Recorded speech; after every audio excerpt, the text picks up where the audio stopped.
What is up, guys, and welcome back to another video. And today we're going over the greatest wrestlers of 2017, and let's get straight on the list with number 10, Aleister Black. Black has been doing an outstanding job on NXT, slowly becoming one of the upcoming stars of the company. He is one of the most badass characters in the WWE. Black reminds me of The Undertaker. Although he only made his debut earlier this year, he has had one heck of a run down in NXT.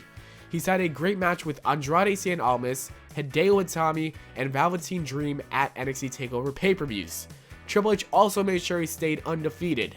Hunter has done a great job of making him look like a star within only 8 months. He's been a serious attraction to NXT, and I see him becoming champion very soon.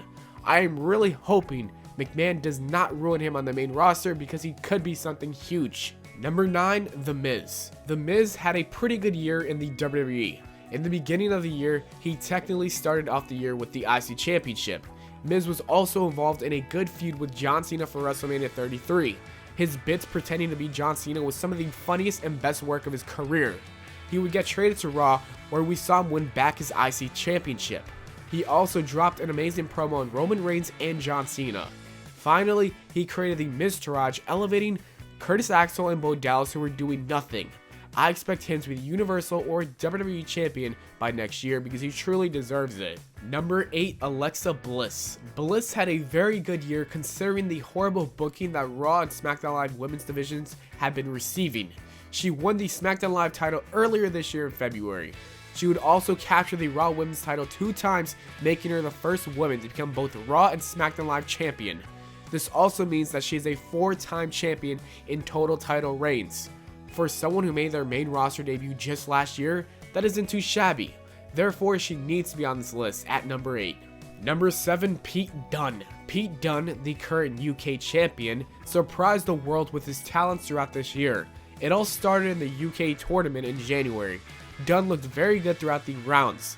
He also attacked Sam Gradwell after the end of the first day, which made him a complete badass heel. After that, him and Tyler Bate had 3 matches during the year that stole the show wherever they fought. We learned 3 things about Pete Dunne this year. He's a great wrestler, badass heel, and a future WWE champion.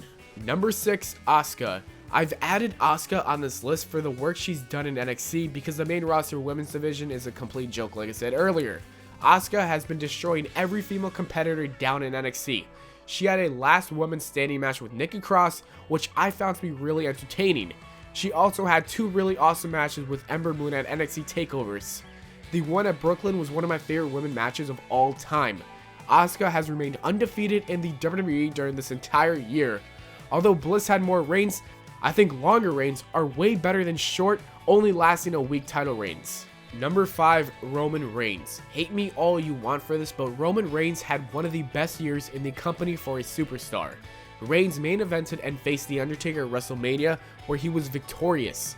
He then had one of the best promos of all time the next night on Raw. He went on to feud with Braun Strowman for the most of the year, which was one of the best feuds of the year. He main evented SummerSlam for the Universal Championship. Roman Reigns would reunite with The Shield.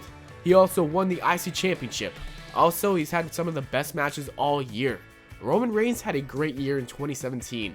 Number 4, Brock Lesnar. Lesnar quietly had the best year of his career since his return in 2012. Lesnar had a really fun match with Goldberg at WrestleMania, where he became the 4th Universal Champion. Lesnar would later start a feud with Samoa Joe that led to a match at Great Balls of Fire.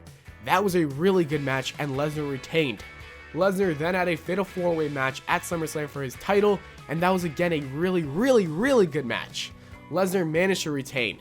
After that, him and Braun Strowman started a program where Lesnar defeated Strowman at No Mercy in an okay match, I'm not gonna lie. Finally, Lesnar had one hell of a match with AJ Styles at Survivor Series.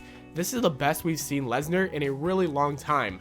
Number 3, the Usos. What a turnaround career these 2 have had since turning heel. Prior to this, I could not stand these 2 because they were just so annoying and bland.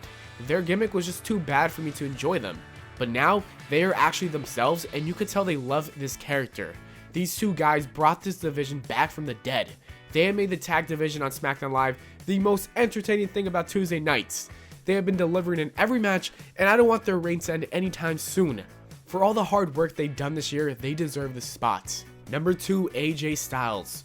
AJ Styles was number 1 on this list last year, but he dropped to number 2 because he wasn't doing anything good for a pretty long period of time.